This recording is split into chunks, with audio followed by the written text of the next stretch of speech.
এজন্য আপনার পাপ যত বড় হোক, অন্যায় যত বড় হোক, অপরাধ যত বড় হোক, আপনার জুলুম যত বড় হোক, আল্লাহর রহমান নামের দরিয়া তার চাইতেও বড়।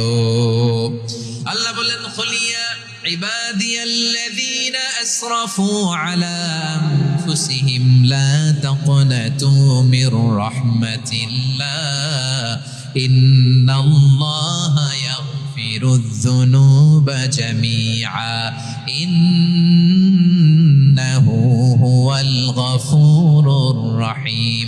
ও আমার গুনাহগার বান্দারা শোনো, জুলুম করেছো, ভুল করেছো, অন্যায় করেছো, আল্লাহর রহমত থেকে নিরাশ হয়ো না। আমরা বিশ্বাসীরা কশিনকালে আল্লাহর রহমত থেকে নিরাশ হব না, ঠিক কিনা বলেন? আল্লাহর রহমত থেকে নিরাশ হবেন? ভুল করে ফেলছেন, আরে ভুল তো সবাই করে, পাপ হয়েছে, আরে পাপ তো সবার আছে, আপনারা সবাই পাপী, সবাই পাপী। যত পাপ হোক, ভুল হোক, অন্যায় হোক, অনুতপ্ত হয়ে তওবা করে, ওযু করে, জায়নামাজটা বিছিয়ে সেজদা দিয়ে চোখের পানি ছাড়েন। চোখের বেয়ে পড়া পানি আল্লাহর কাছে যে কত প্রিয়। অনুতপ্ত বান্দার চোখের পানির ফোঁটা তার চোখ বেয়ে, নাকের ডগা বেয়ে জমিনে ড্রপ করার আগেই আল্লাহর ওই বান্দার সব গুনাহ মাফ করে দেয়। আল্লাহ বললেন, আমি রহমানুর রহিম, আমি দয়াময়, আমি মেহেরবান।